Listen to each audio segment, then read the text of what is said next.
portant sur les sujets à l'ordre du jour. En 3, l'approbation du procès-verbal du 9 mars 2026. 4, dossier de la mairie. 4.1, Journée internationale contre l'homophobie et la transphobie. 4.2, 35e anniversaire de la fondation de la firme Pesca. Motion de félicitations. 4.3, politique de dons pour la période du 3 février 2026 au 10 avril 2026.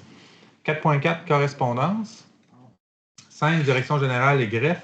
5.1, règlement 2026-510 décrétant une dépense au montant de 509 300 et un emprunt au montant de 309 300 concernant la vidange des bouts de l'étang aéré numéro 1 de ces ouvrages d'assainissement des eaux usées. 5.2, règlement parapluie 2026-511 décrétant une dépense au montant de 550 000 et un emprunt au montant de 550 000 concernant des travaux de rénovation du parc Germain-des-Lauriers et des terrains de tennis. Avis de motion et dépôt du projet de règlement. 5.3, dépôt du certificat relatif au déroulement de la procédure d'enregistrement des personnes habiles à voter, règlement 2026-509. 5.4, rouleau pour lissage des verres du golf, acquisition. 5.5, formation en éthique et déontologie des élus municipaux, rapport du greffier. Compte à payer en 6.1. En 7, urbanisme et environnement, on a 7.1, demande de construction de 14 logements résidentiels abordables avec le super pouvoir en matière d'habitation au 3032 rue Comeau, lot 3 547 933 et 3 547 934. 7.2, demande de dérogation mineure au 46 route Saint-Onge, lot 4 542 333. 7.3, une demande de démolition d'immeubles au 19B rue Tracadière-Est, lot 3 547 683 et 3 547 684. 7.4, approbation des mandats du comité d'urbanisme. 8, développement et tourisme. 8.1, rendez-vous Acadie Québec 2026, demande de partenariat. 9, loisirs, culture et vie communautaire. 9.1, plan d'action destination pour tous 2025-2030. 9.2, fonds de visibilité Énergex 2026, contribution au projet. 9.3, travaux de réparation du système de réfrigération de l'Arena, octroi de contrat.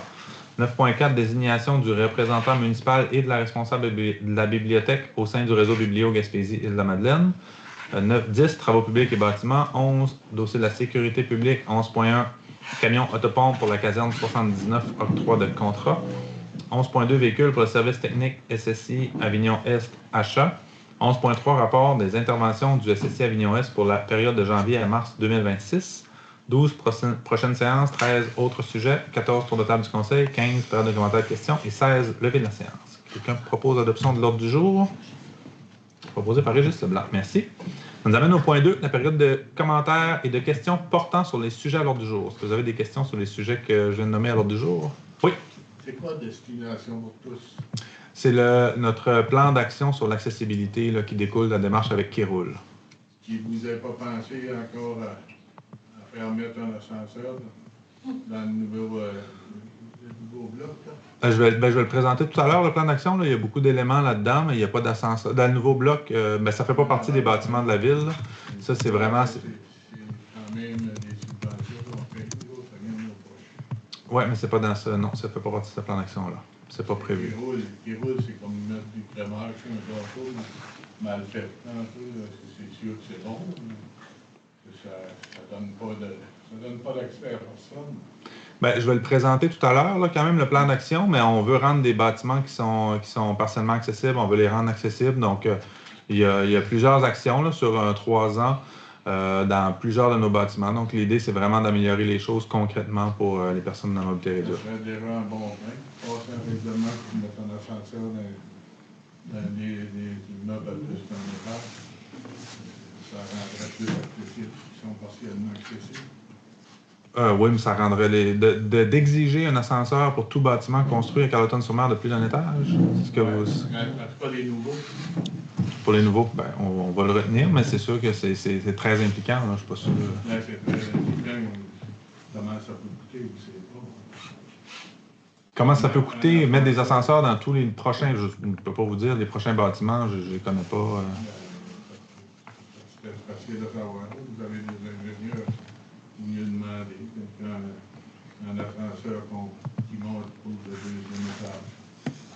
Ça ne prend pas l'université pour savoir le malo. Pas malo, ça n'existe plus. Non, mais en fait, ce que je veux dire, c'est qu'on ne connaît pas les projets. Il y a des gens qui ont des terrains, qui ont des projets sur le territoire de la ville pour dans 1 an, dans 2 ans, dans 5 ans. on ne connaît pas ces projets-là. Donc, de dire aujourd'hui combien ça coûterait pour les futurs projets à venir d'obliger des ascenseurs dans tous les bâtiments de 2 étages. Là, vous savez qu'il y en a un qui va se faire devant l'aréna. Vous va être exigé avant qu'il commence. Oui, mais non, c'est pas exigé présentement. Vous voulez faire le fond, mais ça avance, ça part pas. Et on pense pour ça dans la mobilité réduite. Les femmes avec des carrosses qui veulent monter au deuxième ou des personnes âgées qui montent le deuxième. Puis on veut le faire, mais on n'a jamais le temps de décider, bon ben là c'est ça, on fait ça. Je comprends, là, je vais parce que votre commentaire, je comprends que ce n'est pas une question, c'est plus un commentaire, puis vous l'avez nommé plus d'une dizaine de reprises, donc ça, on le retient, mais je vais présenter tout à l'heure, un peu plus tard, le plan d'action Destination pour tous. Là. Vous pourrez voir ce qu'on prévoit faire dans les 3 prochaines années. Ça sera à tout le monde d'évaluer ces démarches-là, mais c'est une volonté de la Ville d'améliorer les choses dans nos bâtiments, puis on veut aussi encourager les entreprises du territoire à améliorer le bâtiment pour les rendre plus accessibles. Est-ce que ça va être 100% partout sur le territoire? La réponse est non. Est-ce qu'on veut s'améliorer puisqu'on a cette intention-là? La réponse est oui. On va le voir tout à l'heure. Il faudrait s'améliorer au début du projet. C'est bien reçu. Merci. Est-ce qu'il y a d'autres commentaires sur les questions, les points à l'ordre du jour que j'ai nommés? Il y aura là. Oui. Un petit commentaire. Vous empruntez 900 000, 550 000, puis la dette monte jamais. Comment ça se fait? La dette évolue.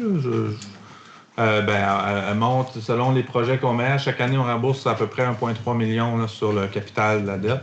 Donc, s'il n'y a pas de nouveau règlement d'emprunt, oui, la dette diminue à chaque année. Après ça, dépendamment des années, on ajoute des règlements d'emprunt. L'an passé, de mémoire, c'était pas une grosse année de règlement d'emprunt. On avait peut-être 300 quelques mille en règlement d'emprunt. Cette année, il y a ceux-là ce soir, mais cette vision globale-là est présentée à l'automne quand on dépose le plan, le PTI triennal d'immobilisation. On dit, voici pour les 3 prochaines années ce qu'on prévoit faire. Puis avant de déterminer les projets qu'on veut faire, on regarde la dette, on regarde son évolution, puis qu'est-ce qu'on est capable comment elle va diminuer, puis qu'est-ce qu'on est capable d'ajouter dessus, mais on contrôle la dette, même si elle est élevée. Puis camion incendie, c'est un exemple, mais on devait le remplacer, puis on l'avait prévu, mais on va être en mesure de l'absorber dans nos prochains budgets. Mettons, une autre question.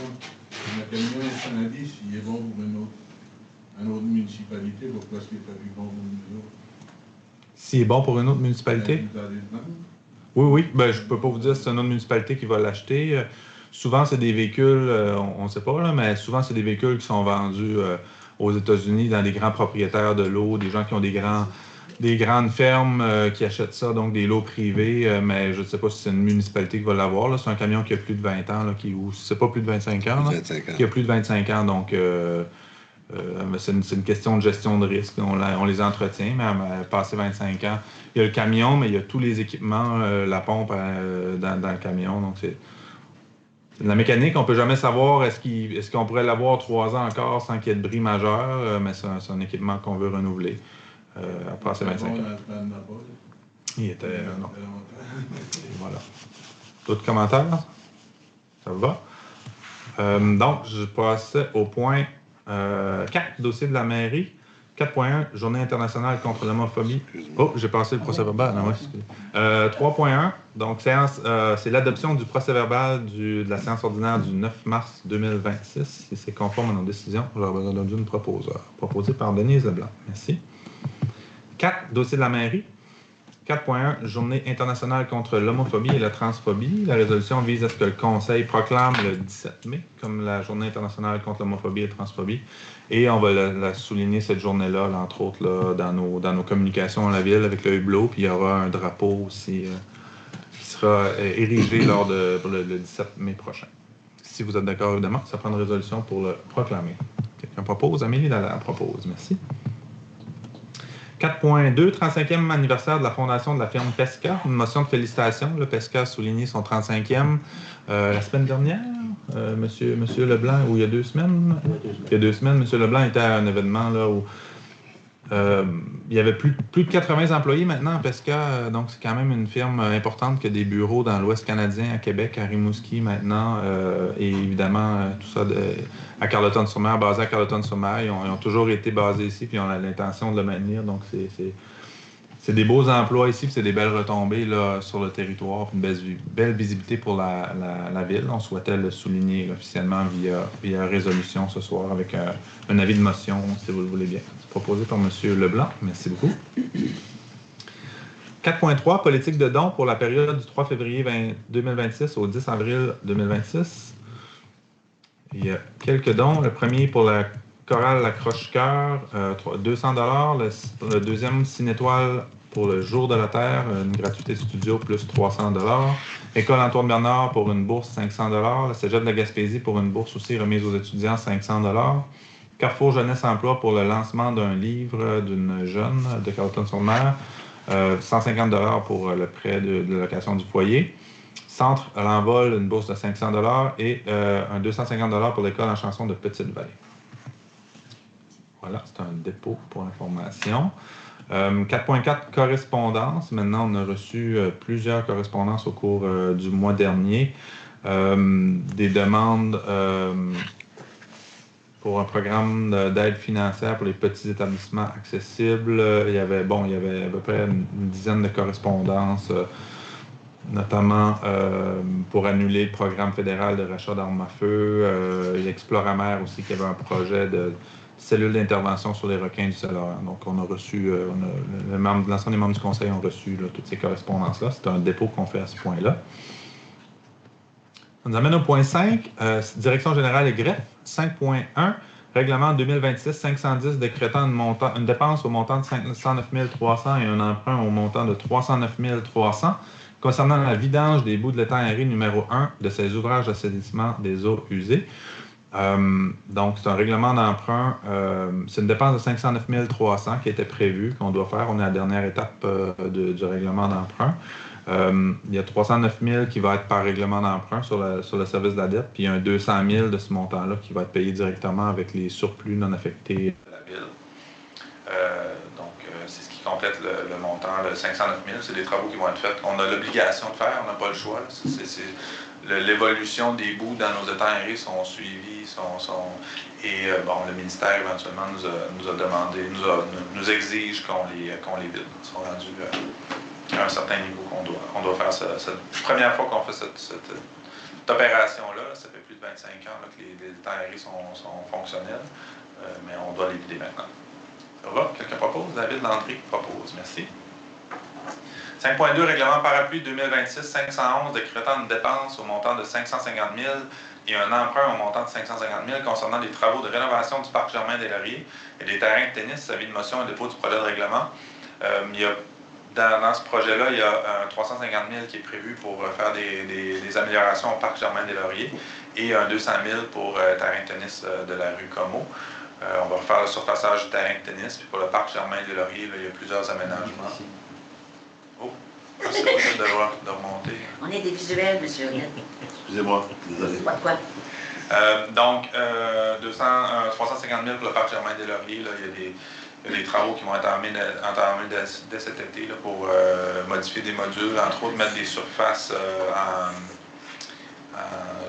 j'oublie le terme, là, mais c'est comme un caoutchouc, c'est des pneus qui sont recyclés, là, qui vont être utilisés. Donc, ça va être une surface qui va permettre de rendre le parc plus accessible. Tout autour des terrains de mini-golf, entre autres aussi. C'est très populaire le mini-golf. On sait qu'il y a des petites roches. On va venir corriger ça en mettant cette surface-là caoutchoutée au parc Germain-des-Lauriers, entre autres. Ça va? Quelqu'un propose? Proposé par Alain Turcotte, merci. Il reste des modules, il reste des éléments à déterminer, là, notamment là, on a des modules qu'on veut remplacer, mais on aura à décider par quoi on va les remplacer. Puis pour ce faire, on voulait sonder aussi là, les jeunes directement dans les écoles et sur place cet été. Donc on va faire un exercice pour choisir des bons... On peut regarder des modules, là, mais il n'y a pas grand monde autour de la table ici qui les utilise. Donc on va demander au principal intéressé de nous conseiller. Alors voilà pour ce point-là. 5.3, dépôt du certificat relatif au déroulement de la procédure d'enregistrement des personnes habiles à voter pour le règlement 2026-509. Ça, c'était le règlement sur le camion incendie, c'est bien ça? Exact. Un règlement d'emprunt. Et bon, simplement qu'on dépose le certificat. Il y a eu une signature qui a été reçue pour demander un référendum. Donc, avec seulement une signature, on peut aller de l'avant avec la poursuite de ce règlement d'emprunt. 5.4, rouleau pour le lissage des verres du golf. C'était une dépense qui est prévue au plan triennal d'immobilisation. C'est un équipement qui est au montant de 28 000 $ plus les taxes applicables pour un modèle Green Pro. Donc, c'est un équipement pour venir lisser, aplatir les verres qui est devenu une norme là, dans les golfs. Donc, ça va super bien au golf. Depuis quelques années, la clientèle augmente, les revenus de commandite augmentent et on continue à faire des efforts pour améliorer la qualité du golf. Ça, on était rendu là selon le comité aviseur et les professionnels avec qui on parle. Donc, on veut faire l'acquisition de cet équipement-là pour la prochaine saison. Ça va? Quelqu'un propose? Proposé par Stéphane Figueroa. Merci. 5.5, formation en éthique et en déontologie des élus municipaux. Rapport du greffier, c'est simplement un dépôt. On a l'obligation, les élus municipaux, qu'on soit nouvel élu ou non, de suivre une formation sur l'éthique et la déontologie. Et on vient confirmer l'ensemble de ces plusieurs heures de formation. Là. Tout le monde ont reçu cette formation-là, ont eu leur certificat et on vient le déposer ce soir pour confirmer le tout simplement. 6, maintenant, dossier de la trésorerie. 6.1, compte à payer au 31 mars 2026. Vous les avez tous reçus. C'est conforme. J'aurais besoin d'une proposeur pour les adopter. Proposé par Alain Turcotte. Merci. Oui, monsieur, oui, c'est vrai, monsieur Leblanc. On va le noter au procès-verbal. Ça va vous retirer de la prise de décision pour ce point-là. Peut-être toute apparence de conflit d'intérêt. En 7, dossier de l'urbanisme et de l'environnement. 7.1, demande de construction de 14 logements résidentiels abordable avec le super pouvoir en matière d'habitation au 30 et au 32 rue Comeau, lot 3 547 933 et 3 547 934. C'est le terrain là, qui est juste devant l'aréna, centre Léopold Leclerc.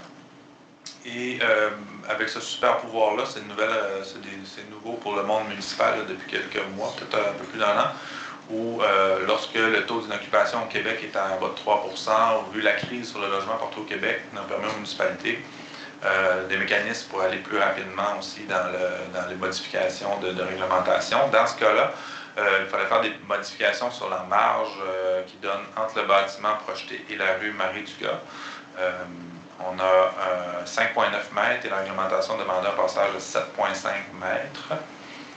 Après ça, on permettrait l'accès et les stationnements en façade. On passerait de 1 à plusieurs accès. Et on permettrait d'avoir 2 conteneurs plutôt que 1, ce qui était prévu pour les matières résiduelles. Ça vous va? Quelqu'un propose? Stéphane Figueroa fait la proposition. Merci. J'aimerais un petit commentaire. Oui, allez-y. Juste pour faire suite au commentaire à la question de M.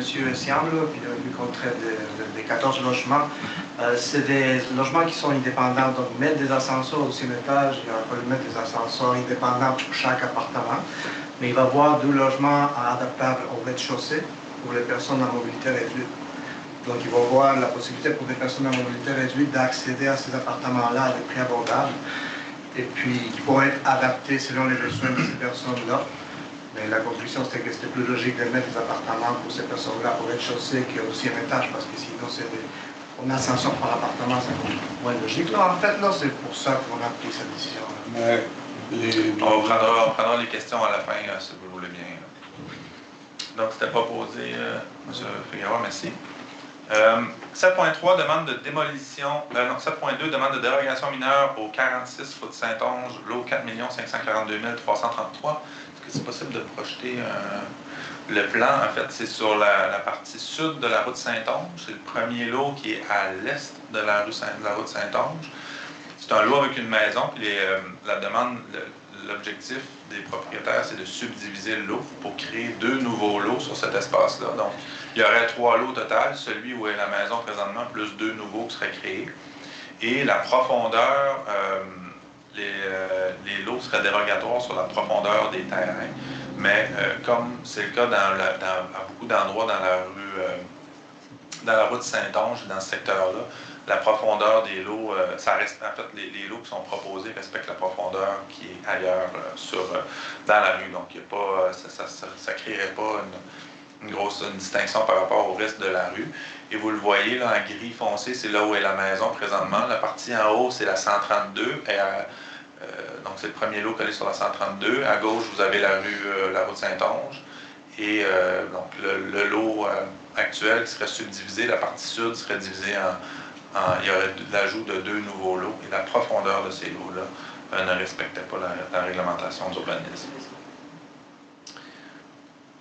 C'est conforme. Les membres du comité consultatif d'urbanisme recommandent d'accepter cette dérogation mineure. Ça va? Proposé par David Landry. Merci. 7.3 maintenant, une demande de démolition d'immeubles au 19B rue Tracadière-Est, lot 3 547 683 et 3 547 684. C'est possible aussi de projeter sur dette, ce serait gentil. Donc, c'est sur la rue Tracadière, il y a 2 lots. Et sur ces deux lots-là, il y a 3 bâtiments. Il y a 2 chalets qui sont des logements maintenant, qui sont implantés là depuis les années 70, plus une résidence. Et il y a un de ces 2 chalets-là, celui qui est au centre, on va le voir. Donc, vous voyez le lot qui est en bleu. C'est le même propriétaire que le lot en bleu turquoise et le lot juste en haut là, sur la carte au nord. Et vous le voyez, là, il y a comme un bâtiment qui est sur la ligne des 2 lots. Et c'est un chalet qui, le propriétaire, ce qu'il souhaitait, c'est de régulariser cette situation-là. Si il n'y a pas assez d'espace sur le lot au sud pour mettre les 2 bâtiments sur le même lot, il serait dérogatoire dans les marges.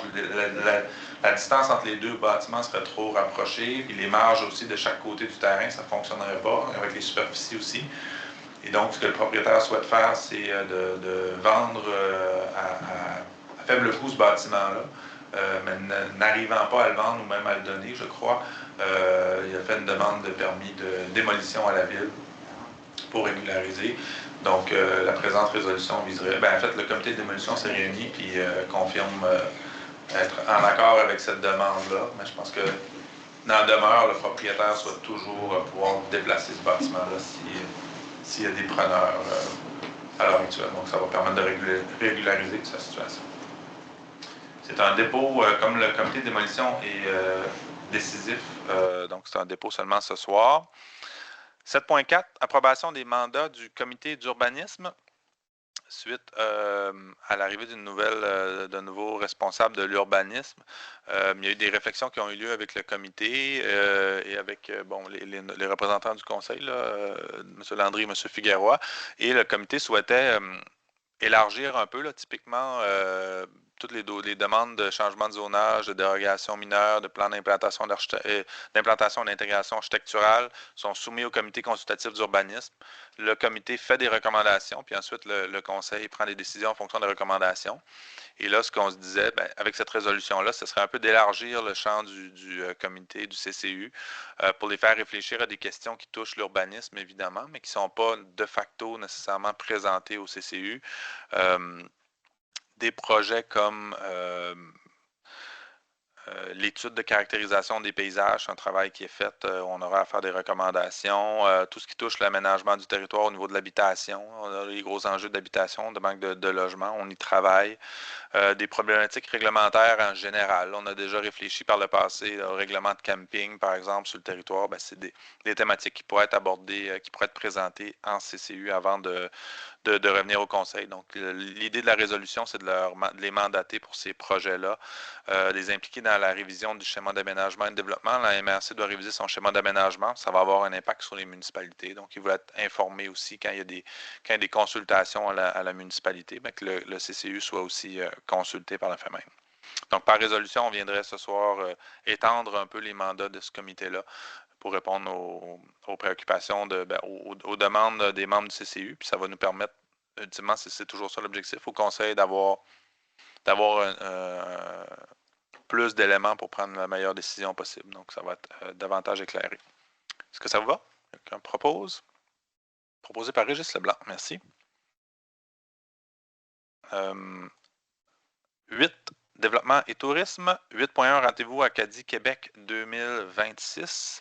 Ces rendez-vous auront lieu au Centre des congrès du 25 au 27 mai prochain. C'est un gros événement qui, historiquement, se tenait davantage du côté du Nouveau-Brunswick, du côté de l'Acadie. Mais l'idée derrière les rendez-vous, c'est de faire des échanges, des maillages entre le Québec et le Nouveau-Brunswick, favoriser les relations d'affaires. On trouve ça intéressant, là, puisque éventuellement, il y aura le Congrès mondial acadien, donc déjà de commencer à tisser des liens.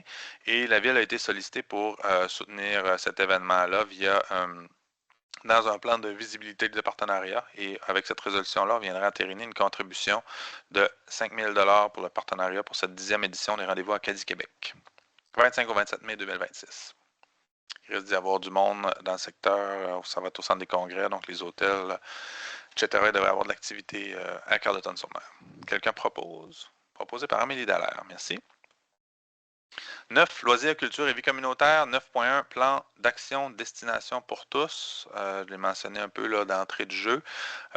Plusieurs éléments de ce plan d'action-là qui seront à réaliser au cours des 3 ou 4 prochaines années. J'en ferai pas la lecture là, globale, mais j'imagine qu'il va être disponible sur le site web de la Ville rapidement. Il est déjà là. Il est déjà disponible sur le site web. Mais on veut faire des actions directement sur nos bâtiments et avec des entreprises. On veut s'assurer qu'il y a un nouveau restaurant qui soit accessible en 2026. On veut avoir une nouvelle unité d'hébergement accessible ou partiellement accessible en 2027. Ça, c'est pour des projets qui sont à l'extérieur de la municipalité, mais maintenant, dans nos bâtiments à nous, on souhaite rendre 2 nouveaux attraits accessibles dès cet été, le micro-musée, le centre de plein air, les arpents verts. On veut rendre un parc accessible, inclusif, c'est le parc Germain-des-Lauriers. Je vais parler un petit peu d'investissement à venir, mais ça vise ça notamment. Là, la partie abritée, là, le point d'orme au parc Germain-des-Lauriers aussi, il y aura des rampes pour pouvoir, pour qu'ils deviennent accessibles. Des travaux aussi à faire au bloc sanitaire du quai pour le rendre partiellement accessible, à la bibliothèque, au bureau d'information touristique, au parc La Grande Envolée, à l'hôtel de ville, à la salle Charles-Dugas, à l'éco-voile, à l'aréna aussi, on va faire des interventions, chalet de la Pointe-Tracadie-Gache, camping, place du Vieux-Quai, golf, quai des Arts. Vous voyez qu'on est vraiment, on ratisse large. C'est pas un plan d'action qui va se dérouler là sur quelques années, comme je le disais. Mais donc, qui vise vraiment à rendre plusieurs de nos bâtiments accessibles, à améliorer les choses. Puis c'est basé sur la démarche qu'on avait fait, sur les sondages qu'on avait fait au cours des dernières années, des derniers mois, et on est accompagné par Kéroul là-dedans, ce qu'on s'est rendu compte, c'est que Kéroul a des exigences qui sont plus sévères que le code du bâtiment, parce que des fois, il y a des éléments que le code du bâtiment prévoit, des dégagements, etc., mais ce qu'on se rend compte, c'est que parfois, c'est pas suffisant. Donc, Kéroul est même plus exigeante. Il y a des bâtiments qui respectent le code du bâtiment qui ont été faits récemment dans la ville, pas nécessairement des bâtiments municipaux, mais pour Kéroul, c'était partiellement accessible et non 100% accessible. Donc, il y a toujours place à l'amélioration, mais on veut donner un bon coup d'envoi avec ce plan d'action-là qui va débuter. Donc, on va commencer des modifications là, sur nos bâtiments, sur nos équipements au cours des prochaines semaines, des prochains mois. Il y aura aussi de l'affichage, je ne l'ai pas noté, là, mais tous les stationnements, il y a beaucoup d'éléments là, mais entre autres, tous les stationnements souvent sont peinturés, il y a du marquage au sol, mais on va ajouter des panneaux pour qu'on puisse voir. L'hiver, par exemple, des fois, on ne voit pas le marquage au sol pour bien voir où sont les stationnements pour personnes handicapées, en situation de handicap. Donc, alors voilà. Que ça vous va, membre du conseil? Quelqu'un propose? Madame Leblanc, je présume, merci. Vous y avez travaillé fort au cours des derniers mois. Bravo pour tout ce travail-là. On poursuit avec maintenant le 9.2, le Fonds de visibilité Énergex 2026, contribution au projet. On a quelques projets qui seraient financés. Il y a eu beaucoup de demandes cette année. Donc, on épuiserait l'enveloppe totale. Il y en avait on a une enveloppe de 29 435 et 33. On a l'association de Balmol mineur Carleton-sur-Mer pour 3 000 $. Festival Bleu-Bleu, 8 000 $. Club des 50 ans et plus de Carleton pour l'achat de table de billard, 4 836 $. La Héronnière pour la création, non, ça, il n'y en avait pas, excusez. Le Jardin communautaire Carleton-sur-Mer, 3 000 $. Refonte des sites Internet de maximum 90, 2500. OTJ de Saint-Omer, réflexion de la toiture, 5099. Et Chantier Festival pour l'édition 2026, 3000 $. Ça totalise 29 435 et 33. Quelqu'un propose? Futur Code propose, merci. On poursuit avec 9.3, les travaux de réparation du système de réfrigération de l'Arena octroi de contrat. On doit procéder à des réparations de l'échangeur à plaques. Ça fait partie du système de refroidissement de l'Arena. Donc, c'est un équipement, c'est de l'équipement industriel, là, donc les coûts sont assez élevés.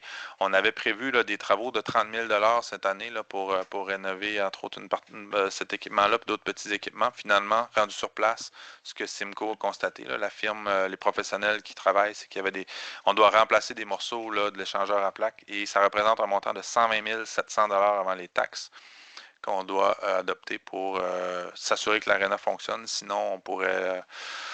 si un bris de cet équipement-là, c'est 3 à 4 semaines d'arrêt de l'Arena et ça prend jusqu'à 19 semaines à commander les équipements. Donc, on est à risque pour la prochaine saison. On se doit de faire des travaux cet été. Et donc, c'était pas prévu initialement au budget. On avait prévu 30 000. On est à 120 000. Mais c'est quand même des travaux qu'on financerait à même les activités, c'est-à-dire à même le budget là, régulier de la ville. On va trouver des aménagements. On avait 30 000 au budget. Là, on est au-dessus de ça, mais on va trouver des aménagements dans le budget pour pouvoir réaliser ces travaux-là en cours d'année. Quelqu'un propose? Proposé par David Landry. Merci.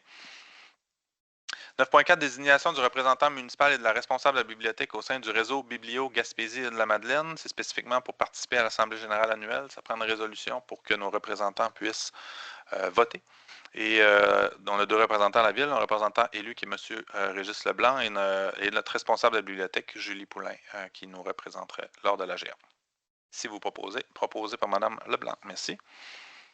10, travaux publics et bâtiments. On n'a pas de point ce soir. 11, sécurité publique. 11.1, camion autopompe pour la caserne 79, octroi de contrat. On irait de l'avant avec, on a reçu les soumissions, le plus bas soumissionnaire conforme et les entreprises camions Carl Thibault. C'est un coût de 929 267,96 incluant les taxes. Taxes nettes, là, en fait, la ville ne paye pas 100% des taxes. C'était 800, je n'ai plus le chiffre, 840? 850 environ. Là. Ça peut bouger selon le taux de change. Là, ça peut toujours évoluer un peu. Mais donc, on peut estimer à 850 000. On avait prévu, c'est environ 50 000 en bas de ce qu'on avait prévu initialement. On pourrait procéder à l'acquisition du camion autopompe. Je le rappelle, c'est un achat qui se fait. C'est 2 camions autopompes. Là, on est allé en même temps en appel d'offres avec Maria pour diminuer les coûts avec le consultant qui nous accompagne là-dedans. Puis en commandant 2 camions, on espérait. Bref, on est arrivé plus bas aussi que les estimés. Ça vous va? Quelqu'un propose? Proposé par Alain Turcotte. Merci. 11 véhicules pour le service technique du service secours incendie Avignon-Est. Donc, on doit faire l'acquisition d'un véhicule qui est une fourgonnette pour le service technique. C'est un nouveau service qu'on a mis en place depuis quelques mois avec le service unifié. C'est une personne qui est responsable d'entretenir les équipements, de remplir les bonbonnes, entre autres. Donc, il fait la tournée des 4 casernes régulièrement. Et ça prend des outils, des équipements et un camion pour se déplacer entre les casernes. Et entre autres, des maintenances qu'on faisait faire avant à l'externe par des firmes externes, maintenant qu'on peut faire nous-mêmes, maintenant qu'on a cet employé-là. Et on avait déposé une demande d'aide financière dans un programme du ministère des Affaires municipales pour la mise en commun de services municipaux. Comme on s'est mis 4 municipalités pour se doter de ce nouveau service-là et d'avoir cette ressource-là qui travaille. Il y a une partie du salaire du responsable qui est financé, qui est subventionné par cette contribution-là. Et il y a la moitié du véhicule qu'on va acheter ce soir qui va être subventionné dans ce programme-là. Donc, on irait de l'avant avec une fourgonnette utilitaire RAM ProMaster 2026. C'est un coût de 82 450 avec les équipements. Donc, il y a pour 18 000 $ d'équipement qui s'ajoutent. Il faut faire l'acquisition de la fourgonnette plus les 18 000, c'est 62 et plus les 18 000 d'équipement pour être fin prêt. Donc, la moitié de cette dépense-là est financée par subvention. Et l'autre moitié, on la met sur notre fonds de roulement Donc, on va la rembourser sur une période de 10 ans et lorsqu'on rembourse à chaque année le 1/10 de ce montant-là, c'est les municipalités membres, les 4 municipalités qui remboursent ce véhicule-là. C'est un achat pour le service unifié. Quelqu'un propose? Proposé par Régis Leblanc. Merci. 11.3, maintenant, on a le rapport des interventions du service sécurité incendie Avignon-Est pour la période de janvier à mars. Donc, on reçoit 4 fois par année le rapport des inspections, des interventions qui ont été faites sur le territoire par notre service incendie. C'est un dépôt qui est fait au conseil. Tous les membres du conseil ont reçu le rapport. Ça vous va? Ça nous amène au point 12, prochaine séance. La prochaine séance aura lieu le 11 mai, merci. 11 mai, 19h ici même. 13 autres sujets. On n'avait pas d'autres sujets ce soir. On peut passer au tour de table du conseil. Commence par Mme Leblanc. Merci à vous, Monsieur le maire. Donc, j'imagine qu'on peut prétendre que l'hiver est pratiquement terminé, je pense. Du moins, en tout cas, on va l'espérer. Mais avant toute chose, je tiens quand même à faire des remerciements parce que l'hiver, à cause de ces différents organismes qu'on a sur notre territoire, bien, je considère que ça nous permet de passer des beaux temps, des belles périodes pendant toute cette période hivernale. Entre autres, là, je veux parler du Club de l'âge d'or de Carleton parce que j'ai eu la chance cette année de côtoyer un petit peu plus cet organisme-là. Et bien sûr, c'est en collaboration avec la ville. Donc, le club, ils organisent vraiment des belles activités avec des mises en forme, du yoga, toutes sortes d'affaires. Et moi, je suis impressionnée et même épatée de voir la quantité de personnes d'un certain âge qui sont très actifs, ils ont le goût de venir bouger. Fait que là, ça nous permet de passer l'hiver vraiment de façon, en tout cas, plus ensoleillée, on va dire ça comme ça. Fait que ça, c'est une belle chose. En tout cas, moi, je trouve qu'il nous aide à maintenir une meilleure qualité au niveau de notre santé et autres.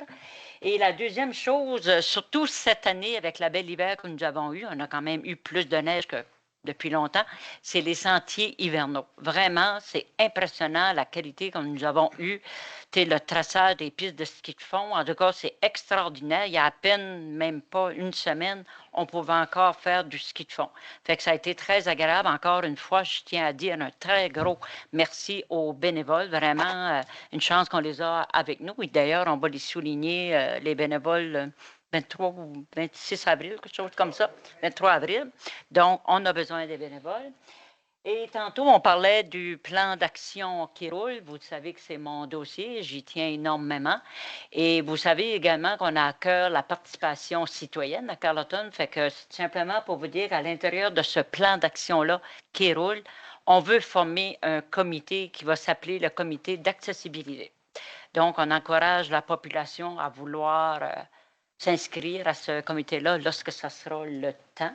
Puis je tiens également à rappeler que l'adhésion de Kéroul, nous sommes à peu près 5 municipalités au Québec, si je ne me trompe pas, qui a adhéré avec Kéroul, comme de quoi qu'on a à cœur et surtout les intérêts à faire en sorte que l'ensemble de nos infrastructures municipaux, c'est peut-être pas à la hauteur de ce qu'on veut. Puis ça, je suis la première à le dire puis à parler très fort là-dessus. Mais à un moment donné, il faut analyser aussi combien que ça peut coûter, les impacts. En tout cas, il faut quand même penser à l'ensemble de la population aussi. Fait que tout simplement pour vous dire qu'on y travaille très fort. On a un très beau plan d'action. Je vous invite à aller le consulter. C'est basé sur une période de 3 ans. Et moi, ce que je trouve le fun, c'est qu'au moins dans l'année 2026, on va voir quand même déjà des beaux changements. Fait que merci à vous. Merci beaucoup. Madame Dallaire? Merci, Monsieur le maire. J'espère que vous allez bien. Un de mes dossiers, c'est la participation citoyenne. Et puis, j'ai il y a 3 événements là, qui s'en viennent à ce sujet-là dans les prochaines semaines. Vous avez sûrement reçu par la poste, mais je vais le confirmer avec vous, avez-vous reçu par la poste un genre de carte postale qui est comme un lien qui donne, oui, c'est un sondage de Léger, en fait, qu'on a, on collabore avec la firme Mimi, il va falloir que tu ailles au bureau de poste, vérifier ça, mais tous les adresses ont reçu un carton qui donne un lien, là, juste pour cette adresse-là, pour répondre à un sondage sur la qualité de vie, des services, etc. Donc, on a mandaté justement là, Léger, la firme de sondage, pour faire un sondage pour sonder la population sur divers sujets par rapport au service et à la vie à Carleton-sur-Mer. Alors, on vous invite à remplir ce court sondage. Vous pouvez gagner une carte cadeau de 250 en participant à ce sondage, en plus. Alors, une bonne action qui peut être... Tu l'as fait, Mimi, finalement? OK, bon. Parfait, bonne idée. Bonne nouvelle. Autre chose, Denise en a parlé, le 23 avril prochain, il y aura l'apéro des bénévoles, donc pour souligner les bénévoles qui s'impliquent à la ville. Donc, cette année, ça va être au Quai des Arts, au foyer. Donc, on essaie une nouvelle formule plus conviviale. Alors, on espère vous voir en grand nombre pour remercier et célébrer les gens qui font de notre communauté une communauté dynamique. Et puis, parlant de participation citoyenne, la Fondation Santé BD Chaleur fait une collecte de fonds.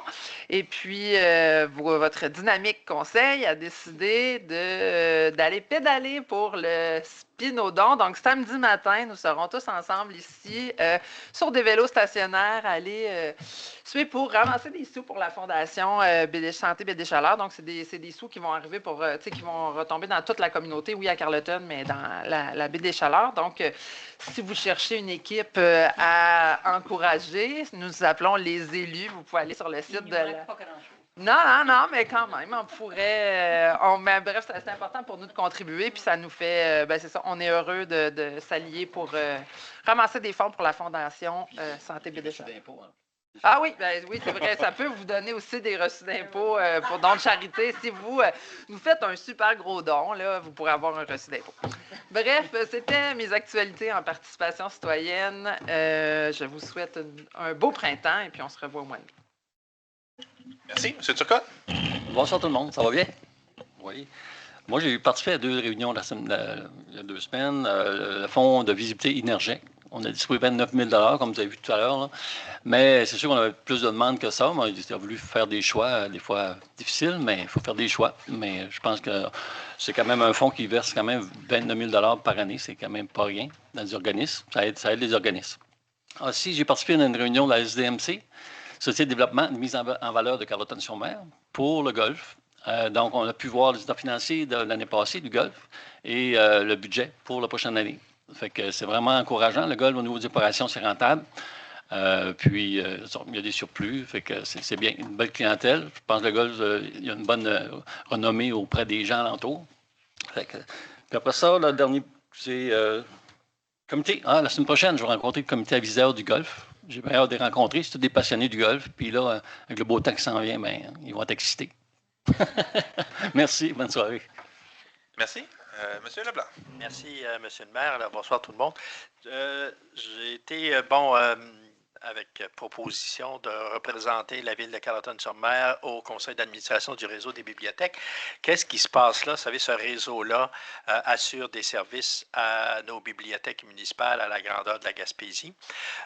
Vous dire que la directrice générale est vraiment très, je dirais, active, performante et elle est la directrice, elle est la présidente nationale et elle a mené des batailles politiques qui ont permis à l'ensemble du réseau d'obtenir du nouveau soutien financier.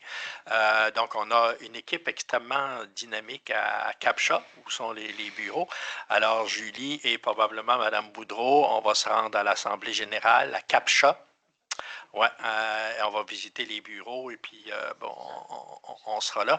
Fait que c'est vous dire que ce réseau-là s'assure de transporter les livres, de nous aider, de soutenir.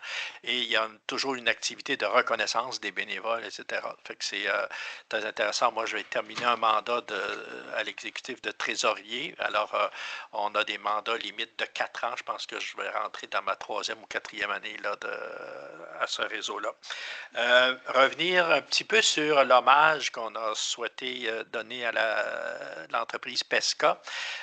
J'ai été vraiment impressionné et j'ajoute aux félicitations de M. le maire le fait que cette entreprise-là, qui a 35 ans, est née dans la maison personnelle de Mme Castonguay et on nous faisait l'historique de son premier petit contrat d'aller installer une pisciculture à Murdochville, à côté d'un lac. Elle ne comprenait pas trop pourquoi, mais d'aller faire la démonstration que c'était une façon sécuritaire d'initier les enfants à la pêche. Fait qu'à cette activité-là, on nous a lu la première résolution qui donnait un contrat à Pesca il y a 30 quelques années, et c'était la ville de Murdochville qui avait donné ça. Alors, ce que je trouve extraordinaire, c'est que la suite de l'entreprise, normalement, vous savez, ces entreprises-là sont souvent vendues à des gros, à un moment donné, quand ça va très bien, des gros comment on appelle ça? Des ouais, Monsieur le maire l'a dit. Alors, nous, on a la chance que la famille, les enfants de Mme Castonguay, Sylvain assure maintenant, à titre de directeur général, la relève de l'entreprise à partir du bureau de Québec. Il a déménagé sa famille pendant 5 ans. Ils sont allés vivre dans l'Ouest pour développer les marchés alors qu'il y avait une espèce de pause dans l'éolienne ici. Et là, ils sont devenus les experts là-bas aussi. Fait que l'entreprise est assez performante sur la scène nationale. C'est assez incroyable. Fait que j'ai été très impressionné. Je voulais partager ça avec vous.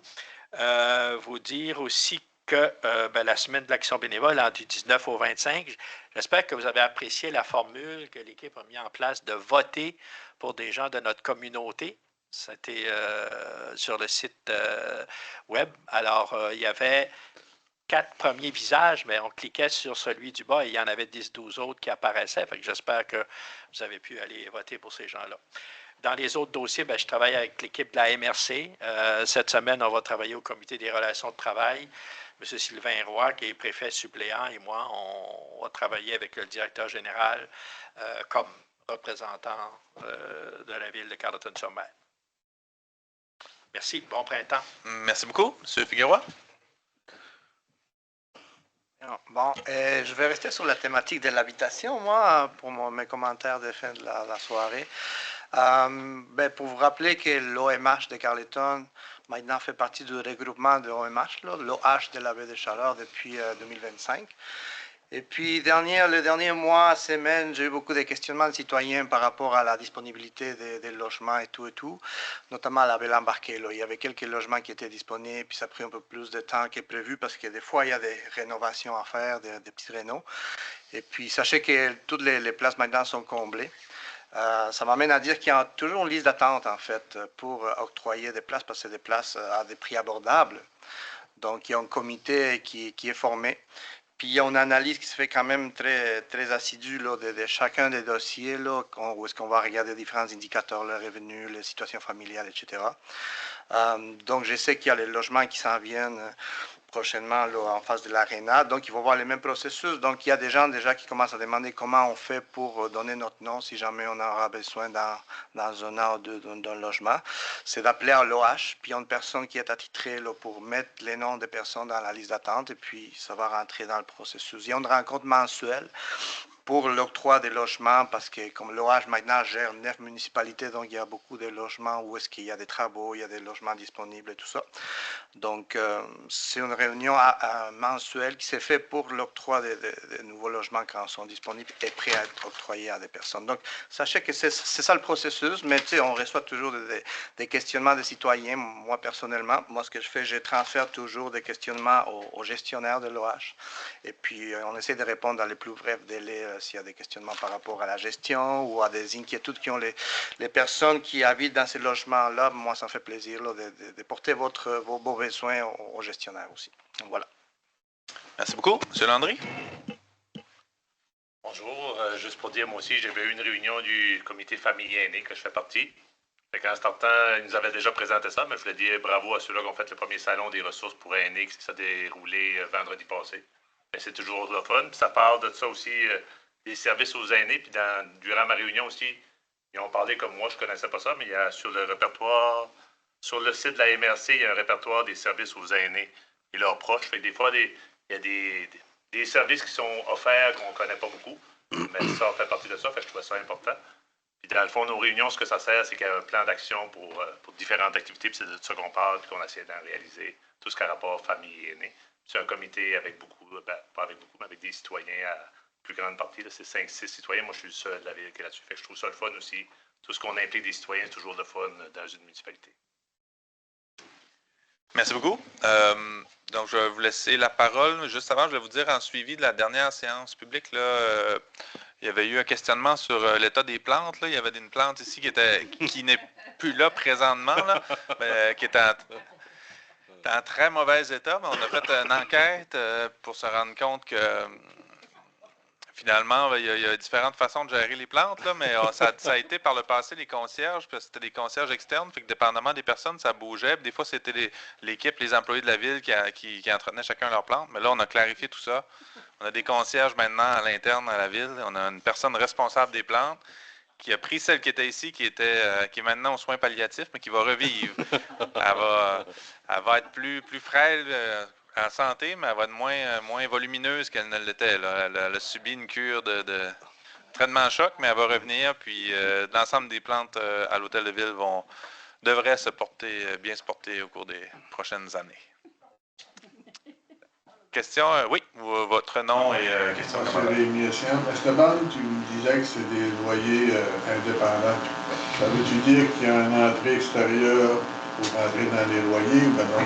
Qui ont entrée extérieure, puis les loyers qui sont adaptables sont vraiment adaptables. Donc, il y a des paramètres qui sont regardés pour, mettons, des comptoirs, des choses comme ça. Il y a une sortie extérieure au deuxième étage aussi. Ils vont faire des perrons. Non, il n'y a pas de sortie extérieure au deuxième étage. Tu rentres par des escaliers intérieurs qui vont rentrer à l'appartement. Bon, ben, ça veut dire que tu as un passage. Non, il n'y a pas de passage. Non, c'est individuel pour monter en haut. Il y a un moyen de voir le plan de ça, maintenant? Oui. Les plans sont à 75% en ce moment. Les architectes sont en train de travailler avec les ingénieurs pour toute la logistique là, pour les plans finaux, mais oui, il y a un moyen de montrer. Parce que j'ai de la misère à comprendre, parce que si tu rentres, s'il y a juste une porte d'entrée, puis non, il n'y a pas juste une porte d'entrée, c'est des portes individuelles. Pour chaque appartement, il y a une adresse individuelle pour chaque appartement. Oui, mais il y a des adresses pour des appartements aussi d'habitude. Oui, mais c'est pas... Le bloc La Grande envolée, là, ça va être fait comment, ça? Comme des... Peut-être à titre d'exemple, ça va avoir un exemple concret, là, ça va beaucoup ressembler à la résidence étudiante qui a été construite, qui est ouverte juste au nord de la salle Charles Dugas. Dans le fond, c'est toutes des portes qui sont au niveau du rez-de-chaussée, puis les appartements du deuxième, mais quand on ouvre la porte, c'est un escalier qui monte directement à l'appartement au deuxième étage. Donc, je vous dis ça là, sous toute réserve, mais c'est un peu le même genre de configuration qui a été choisi pour... T'as un escalier qui monte à chaque appartement. Oui, à chaque appartement qui monte, là, puis tu sais, quand tu ouvres la porte au rez-de-chaussée, il n'y a pas de porte en haut, c'est un escalier comme directement dans l'appartement du deuxième. Pas de corridor. Donc, c'est le même type de configuration pour ce bâtiment-là. Tu ouvres une porte, t'as un appartement en bas, un appartement en haut. Non, il y a 14 portes. Si vous regardez, là, puis... tu sais, vous ouvrez une porte, c'est un appartement au rez-de-chaussée, la porte à côté, c'est l'escalier qui monte au deuxième. Après ça, c'est tout ça qui est répliqué. C'est que c'est toutes des portes individuelles sur l'extérieur. Il n'y a pas pu faire comme des blocs à Marriott. À Marriott, t'as des ascenseurs dans toutes les blocs. Je crois que c'est un choix qui est relié à l'abordabilité du type de construction. Sur toute réserve encore. C'est-tu un choix qui est obligatoire par le comité de... Comment on appelle ça? Le comité de construction, là? En fait, l'enjeu, le défi dans ces projets-là, c'est pour... Ils ont accès à une subvention. Donc, il y a une subvention qui permet de payer une partie du coût du loyer. Puis, c'est du logement abordable. Donc, le coût de loyer est fixé. On sait qu'à Carleton-sur-Mer, un 4,5 par exemple, j'ai plus le montant exact, mais c'est autour de 800 $ pour être considéré abordable.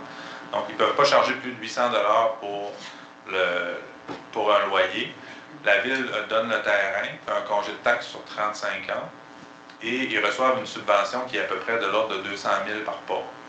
Après ça, il leur reste le reste, pour le reste des coûts de construction, ben c'est les loyers qui vont permettre de le payer. Ils vont aller contracter une hypothèque, puis avec les revenus qu'ils vont payer l'hypothèque.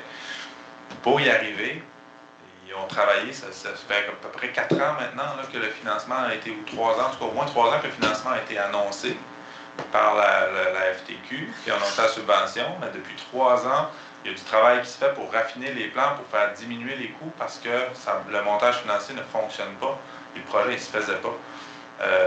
Donc ça coûtait trop cher. Donc là, ils ont vraiment travaillé, revu le nombre de logements, la hauteur, la disposition, les matériaux. Ils ont travaillé avec un entrepreneur directement.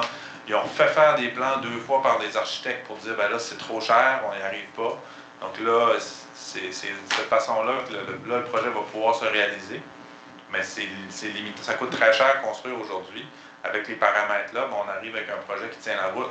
Mais si on ajoute des ascenseurs, juste des corridors, là, chacun des logements a une entrée individuelle indépendante, comme ça a été mentionné. Mais il y avait aussi, au départ de ce projet-là, il avait été analysé d'avoir un corridor à l'étage, avec des accès dans les appartements. Mais là, ça amène des frais fixes de l'entretien, des conciergeries de corridors. Donc, ça fait augmenter pour les années subséquentes les budgets. Donc, ça ne rentrait pas dans le modèle financier. Donc, ils sont allés avec l'option. C'est vraiment difficile de faire du logement abordable. Ça n'en fait pas beaucoup dans la région parce que c'est à 20-25% plus élevé construit en Gaspésie si on se compare ailleurs au Québec. On part déjà avec une prise. Donc là, on essaie juste d'avoir des projets cadrés. Ça, on est très fiers d'avoir ces 14 logements-là. Mais de vouloir arriver et dire on veut 14 logements accessibles avec des ascenseurs, avec les paramètres actuels, on n'aurait pas pu faire le projet, puis il n'y aurait pas de construction cet été, puis il n'y en aurait pas plus l'année prochaine, ni dans 2 ans. Donc, ça veut dire qu'il va y avoir 7 escaliers. Alors, oui. En fait, là, il y a le rez-de-chaussée, il y a des logements à l'étage, mais le terrain est un peu en pente vers le sud. Puis la partie au sud, il va y avoir 2 logements aussi dans le semi-sous-sol. Donc, surtout de réserve, il y a 12 appartements de plus au niveau rez-de-chaussée. Donc, 2 et moins qu'en haut, en fait. Au total, il y a 6, 4,5 et 8, 3,5 si je ne me trompe pas. Donc, dans l'ensemble, il va y avoir 2 appartements 4,5 qui vont être abattables. Donc, pour une clientèle qui aurait besoin de partir. Au rez-de-chaussée, là. C'est de la misère avec le problème de système. Puis, pour qui roule, là, moi j'ai rencontré qui roule, puis ils font aucune recommandation au gouvernement ni rien. Les autres qui roulent, c'est plus un outil de promotion pour les touristes en mobilité réduite. Bien, qui roule, oui, effectivement, eux, ils ont du financement du gouvernement du Québec, puis ils accompagnent des entreprises, des organismes qui veulent adapter. Ils donnent des subventions pour adapter, puis leur objectif, c'est d'avoir des destinations touristiques. Qui roule a financé des aménagements à Écovoile, des aménagements à Marina, par exemple, par le passé, pour avoir une rampe pour que les gens puissent avoir accès maintenant. Personne en mobilité réduite peut suivre des cours de voile. Il y a un bateau adapté, il y a une rampe adaptée à la marina. Ça fait partie de ce que Kéroul fait. Mais maintenant, depuis, c'est nouveau, Kéroul ont décidé de travailler avec des municipalités au Québec pour dire on veut certifier des municipalités comme étant des destinations pour tous, c'est ce qu'ils appellent. Et ils nous ont approchés parce qu'on travaille avec eux déjà, puis ils ont une cohorte de 5, 6, quelques municipalités au Québec qui ont adhéré. 5 municipalités au Québec, puis on fait partie de ces 5 premières municipalités-là. Vous êtes certain que Kéroul donne des subventions? Oui. Il y a Manoir Belle-Plage a eu accès à des subventions de Kéroul pour faire des aménagements, la marina, Écovoile, la ville aussi. Ouais. Ils ont comme la madame, quand ils sont venus chez nous, j'ai pas compris qu'il y avait affaire avec le gouvernement là, pour des subventions, des affaires de même. Les autres, ils donnent des suggestions. Puis ils font une manière de répertoire des endroits, puis avec des notes. De classé A ou classé B, ou c'est accessible à moitié, c'est pas accessible du tout. Accessible avec 2 personnes. C'est tout. Exact. Oh, oui, c'est ça. Ils ont un site web, ils répertorient tous les commerces pour voir. Ils ont leur classification, c'est accessible, partiellement accessible et non accessible. Mais ils ont aussi un programme d'aide financière où ils donnent des subventions. Ça peut peut-être aider à trouver un programme, mais c'est pas eux qui fournissent. Oh oui, Kéroul donne des subventions pour des projets. En tout cas, je vais m'informer, je vais rappeler la madame de son numéro. Puis, pourquoi vous ne demandez pas à M. Ghislain-Gagnon? M. Ghislain-Gagnon, c'est ça? Oui. Lui, il est joliment au courant. Comment faire fonctionner les machines pour les personnes à mobilité réduite. Ils ont fait un colloque à Carleton pour les personnes à mobilité réduite. Ils n'ont pas pu être avoir parce qu'il y avait 5 véhicules pour les transporter.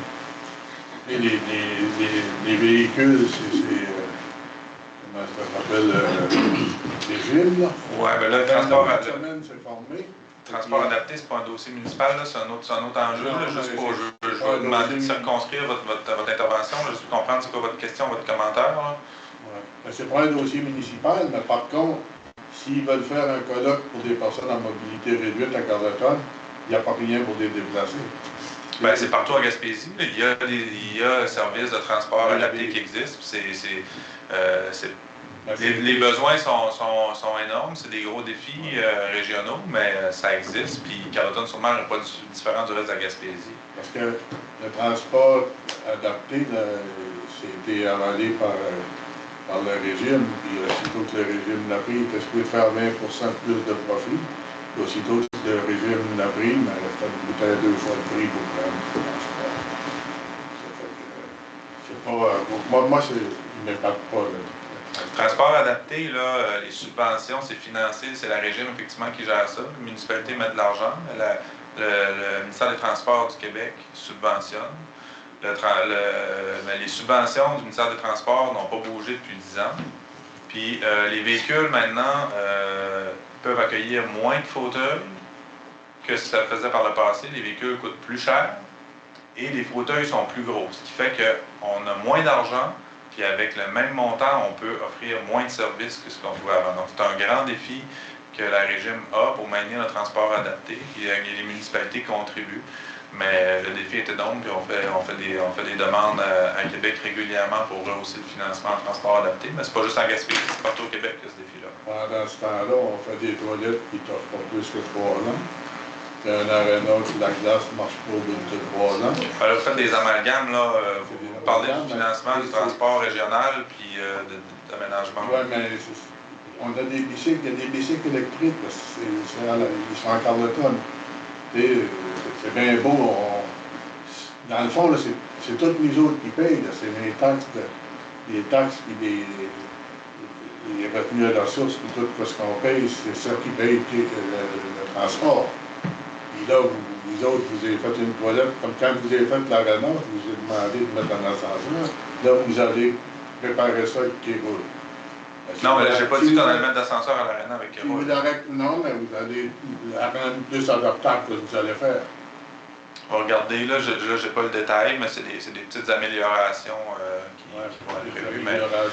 Mais le projet que vous avez proposé avec l'ascenseur à l'aréna, on n'a pas pu le faire parce que ça représente à peu près 1 million de plus de coûts. Puis on a décidé de... Ben, c'est pas les chiffres que vous avez estimés vous-même, mais ce que les professionnels nous ont dit, c'est que c'était autour d'1 million. Les chiffres que j'ai estimés, là, j'ai été chercher... Ben, écoutez, je pense qu'on va clore là, sur l'enjeu de l'accessibilité. C'est tout le temps la même affaire.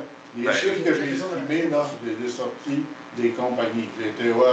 Oui, vous êtes allé voir une compagnie, mais la compagnie, est-ce qu'elle a fait l'évaluation de la sécurité, de la structure du bâtiment de l'aréna, puis des travaux nécessaires? Il fallait relocaliser la cantine, il fallait la déplacer, il fallait améliorer la structure avec des poteaux en acier. C'est pas juste de mettre un monde de personnes. Là. Il y avait des grosses améliorations dans le bâtiment qui étaient nécessaires, mais ça...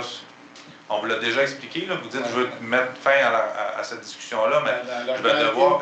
Laissez-moi parler, s'il vous plaît. Je vais devoir arrêter ce soir parce que c'est un sujet qui revient à chaque mois. Oui. Toujours les mêmes questions, on vous donne les réponses, mais ce n'est pas les réponses que vous voulez avoir. Je comprends que je vous donne les réponses. Ce n'est pas celles que vous voulez entendre, mais c'est ça les réponses de la ville. Donc, c'est pas les réponses, c'est des actions que je vous demande. Ben, les actions, là, il n'y en aura pas d'actions. On ne peut pas faire, on ne peut pas faire. Ils ont monté sur la Lune, Caroline. Ils viennent d'aller virer autour de la Lune, puis nous autres, on n'est même pas capable de monter une personne handicapée, lui donner accès à toute l'aréna. Vous avez dit à Antoine, il fallait passer par le côté, donner accès à l'estrade, puis mettre ta machine que vous mettez dehors qui ne marche pas, ils l'avaient mis en dedans, il aurait eu droit à l'estrade, puis à la glace. Quand il y a des spectacles, la personne handicapée pourrait aller sur la glace. Les ingénieurs, les architectes nous ont dit que c'était pas possible de faire ça. Donc là, écoutez, c'est des professionnels qui travaillent pour ça.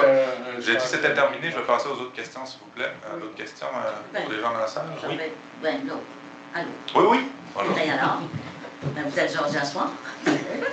Toute la gamme, vous êtes bien changé. Ça nous a appris beaucoup de choses, bravo. Kéroul, je crois comprendre que Kéroul se trouve à être un organisme provincial, dis-moi si c'est correct Denise, hein, tu travailles là-dessus, qui relèvent d'un ministère quelconque, qui reçoivent, mettons, des subventions de ministère, puis eux autres, ils le gèrent pour le district ici. Kéroul, c'est une firme à part entière. OK, une Ça firme. fait quand même plusieurs années qu'elle existe, Mais qui sont qu'elle est subventionnés. reconnue et connue.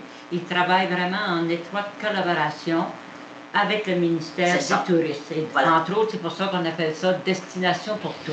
Merci, vous avez répondu à ma question. OK. C'est tout ce que je voulais savoir. OK. Question numéro 2. Qui est propriétaire des bâtiments de la Belle Embarquée? C'est qui les propriétaires? Qui est boss? C'est-tu eux autres? Monsieur Figueroa. Figueroa. Figueroa. OK, Figueroa. À qui? Je dis pas boss ou qui gère, là. Qui est propriétaire? Il n'y a pas de propriétaire quelqu'un, là. Oui, c'est pas la municipalité. C'est l'Office d'habitation. C'était l'Office municipal d'habitation. Qui sont les propriétaires? Maintenant, ça a été transféré à l'Office d'habitation. Ouais. Merci, vous avez répondu à ma question. Question numéro 3. Là, je vais vous faire sourire, OK? Monsieur le maire, comment vont nos belles toilettes dans Ridgeville? Elles vont de mieux en mieux. Ouais? Elles vont de mieux en mieux. On est rendu où avec ça, là? Parce qu'on a manqué la dernière réunion. On a su le lendemain qu'il y avait eu des... Ouais. Je sais pas. Il y a eu un Un dégât reste. d'eau Ouais. où on ne comprend pas comment c'est arrivé, mais il y a un tuyau qui était dévissé, puis l'eau a coulé dans ce bâtiment-là durant l'hiver. On l'a constaté. Il y a une personne qui a appelé aux travaux publics, la ligne d'urgence. On est allé voir. Et il y avait de l'eau qui avait coulé dans ce bâtiment-là pendant plusieurs jours, voire plusieurs semaines. Donc là, première étape, c'est on a mandaté Calinette pour intervenir, pour décontaminer le bâtiment, parce qu'on ne pouvait pas aller faire des travaux tant que ce n'était pas décontaminé. Donc c'est un mandat de 4800 qui a été donné à Calinette. Puis ensuite, nos équipes sont allées. Là, ce qu'on a fait concrètement, c'est qu'on a retiré le revêtement intérieur des murs. C'était en bois, en contreplaqué. Il a été remplacé. Il reste un petit peu de céramique à faire là, sur les murs là, qui sont les éviers. Donc, on a un employé municipal qui a travaillé, là, qui est encore en train de travailler, là, mais on estime les travaux à 10 000 là, pour remettre le bâtiment, plus le temps qui a été mis par notre employé, mais qui ne sont pas des frais supplémentaires. Donc, c'est une... ouais. Pas plus que 10 000 pour refaire l'intérieur du Il bâtiment. me reste des montants confirmés. Là. Il faut aller en dessous du bâtiment, retirer une partie du plancher pour voir. Là. Il y a peut-être de la laine minérale qui sera remplacée dans le plancher, mais peut-être pas non plus. Là. Mais ça reste... 10 000, c'est pas toutes les factures finales, mais ça va ressembler à ça. Ça serait loin, pas beaucoup de 10 000. Ça, on calcule le temps homme qui a été mis, mais c'est des employés municipaux qui travaillent déjà pour la ville. C'est pas des nouveaux frais, là, ça représente 15 000. Donc, on s'en serait passé, mais oui, c'est... On a des assurances, j'imagine, hein, qui payent? Oui, mais pas dans ce cas-là. C'est pas. Puis il y a un gros déductible pour les assurances, donc c'est pas des travaux qui sont assurables. Puis j'aurais une dernière, Oui. si ça vous dérange vraiment pas. Là. Pas du tout. Monsieur Turcotte, parce que tantôt, vous avez parlé d'un équipement de quelques 20-28 000 au niveau du golf.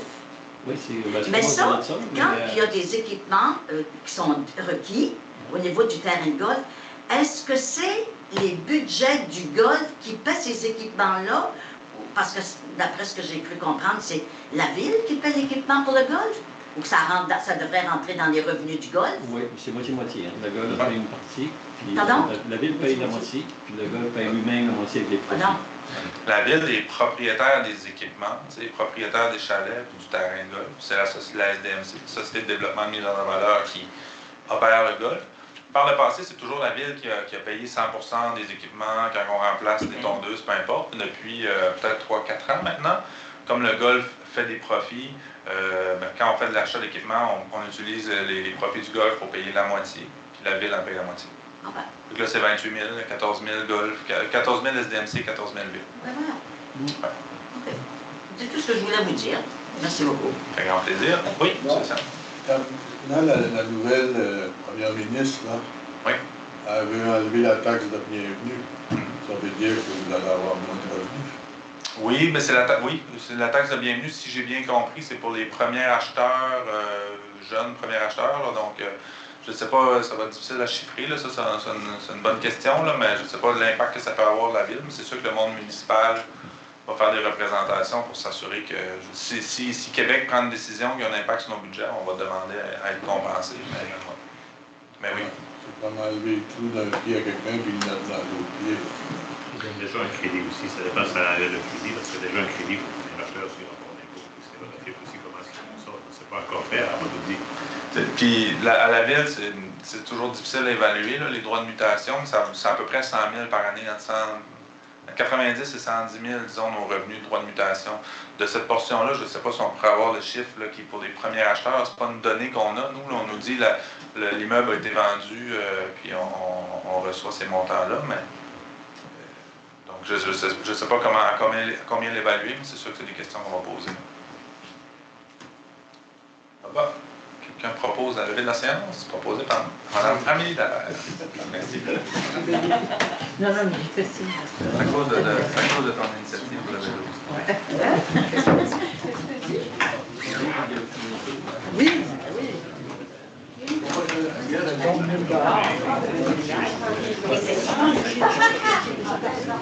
Ah, là, ouais,